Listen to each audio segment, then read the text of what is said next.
Okay, I just got done reading chapter 1 of Whatever Arises, Love That by Matt Kahn. And I have to just say, this book, at least for me, the way that I'm interpreting it and the way that I'm integrating this information in feels like a lot. This one chapter, I'm like, oh my God, I'm only through the first chapter. Like, I feel like I've read a whole book just in one chapter.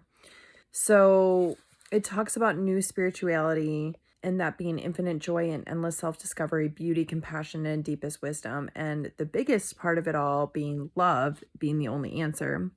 And I feel I was on a trip with some friends a few months ago, and I had this profound moment in the middle of a storm where I was like, it's all love. That's all there is. And this chapter really just talks about that in such a way, a beautiful way that I've never kind of understood. And it does make me feel a lot different just reading this. So, he talks about moving from a place of fearing it all to feeling it all, and whatever arises, loving that. So, love is what you are, and it's all you've ever wanted, right? And it's so true. I think so many of us,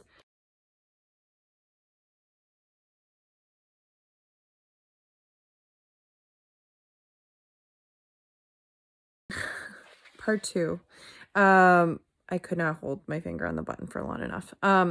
So love is all that we've ever wanted, and it's all that we are. And, this talks about embracing our innocence, right? And our innocence is like the child inside our heart that never goes away and that's been hurt. And that each reaction, every time that we have a reaction or an emotion, it's a moment of spiritual activation. And he goes through some really powerful mantras.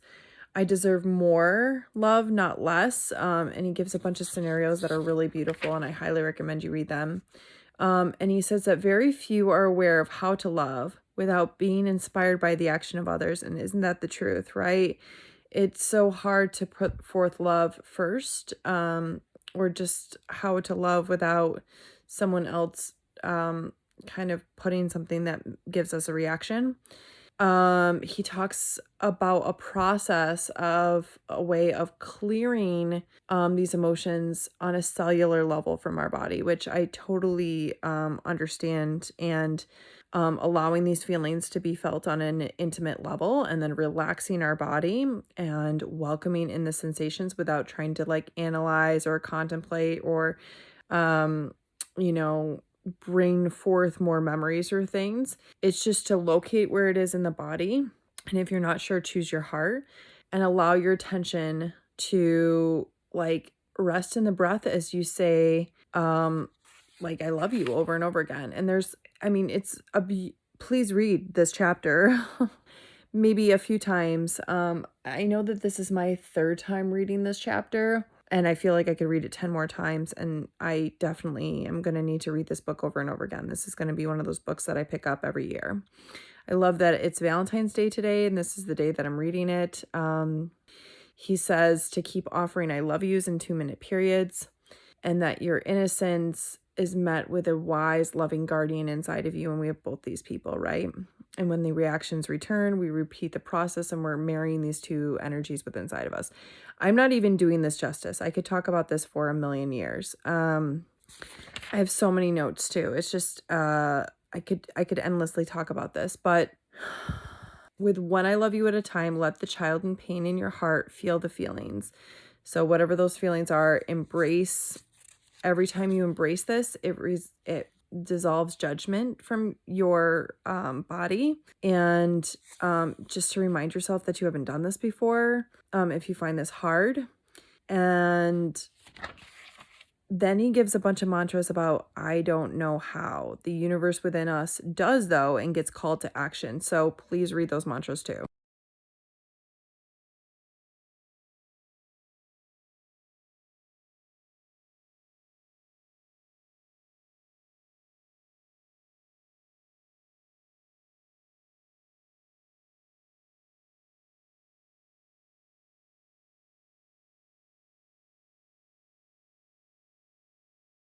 Okay, switching my hands again. And I just realized I don't have to press the button the whole time, which is lovely.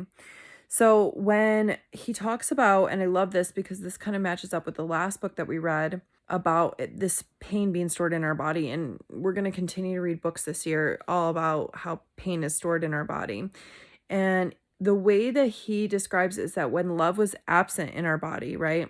Like when love was absent in our life, that gets stored and recorded in our cells. And then when emotions erupt, our memories are released. And that is like, I actually quoted him, "In moments of sadness, innocence says, I will bring forth all the clusters of memories when I was sad, not loved, or not supported the way I wanted to be. And I ask for assistance in releasing these clusters by you loving me the way that I've never been loved before." And I'm like freaking crying reading this. And like, it's just so beautiful because it's true that, when we sit with it, that's when we can release these things. So cellular debris, all this memory that's stored within us can be moved out, and just bringing more love to ourselves. So this is the first chapter. I'm floored. I'm so floored about how amazing this is, and I'm going to read chapter 2 now.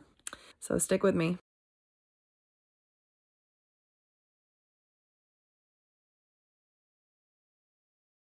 I just got done reading chapter 2 of Whatever Arises, Love That.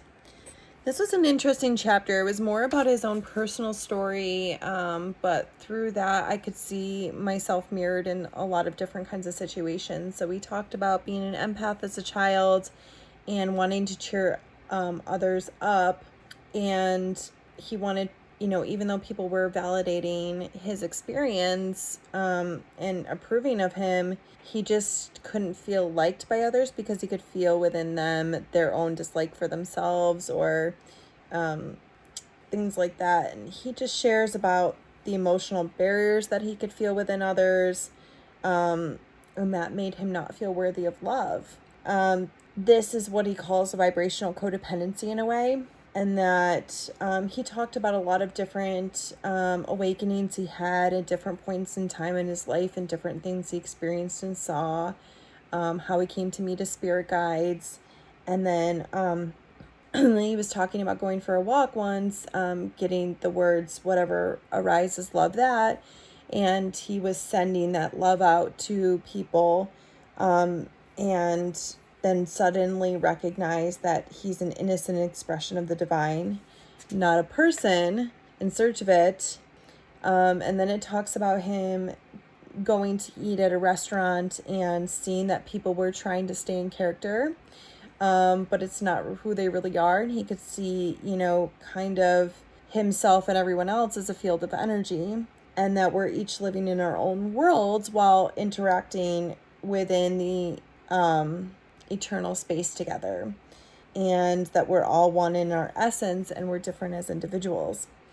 Then he talks about the ego death that he had and stepping into the void, and by dissolving this ego, he was able to kind of resurrect his soul in a way and gain some clarity, compassion, peace, and ease in his life, and to realize that the heart is the center of the universe, and that by using our hearts, we can bring miracles to people without being the one who brings miracles to people. It's definitely a chapter to read, to get your own take and understanding on it. I think this entire book is like that, where our first book club book was really easy to kind of talk about and everyone kind of shares an experience. I think each person will get something different out of this book. So really interesting chapter for chapter 2. Tomorrow's chapter 3.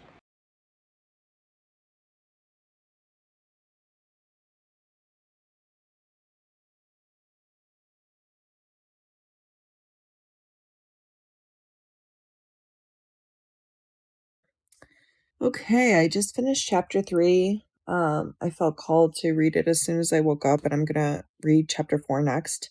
Chapter 3 is about the spiritual evolution and a personal love statement. So the spiritual evolution is not like this one giant moment that we think we are gonna get.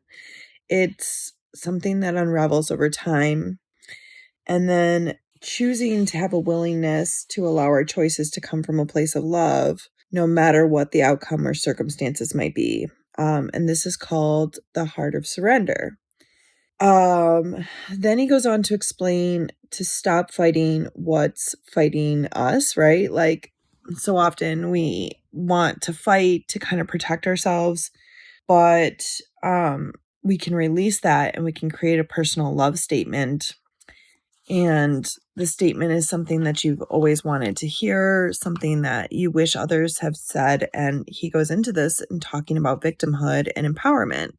So in victimhood, we're holding ourselves emotionally hostage, waiting for others to tell us what we want to hear, and then we suffer until we do. Where empowerment is not waiting for others and saying the words that we've always wanted to hear and realizing that we can support ourselves in this consistent and intimate way by saying these things to ourselves. He talks about high vibrational choices being things that bring excitement, ease, and relaxation, where low vibrational choices are heavy and they're filled with doubt and shame and guilt and worry and resentment. And then he talks about that we're often committed to making choices from fear, and those choices are based out on outcomes, like how we think things are going to turn out, but that there are no outcomes. Like everything is just happening in divine order for our highest good. So our body reveals which options are aligned with love and life, and we become more inspired, and life becomes more enjoyable and fulfilling to explore, and to allow our bodies to make the most relaxed, loving, and exciting choices, and to no longer feel the pressure to follow feedback of our feelings can free us from trying to control reality. So it's allowing our bodies to say, okay, wow, I feel relaxed. I feel loving and excited. I feel good, instead of letting our mind kind of dictate those things. So that's chapter 3. I'm going on to read chapter 4, and I'll see you soon.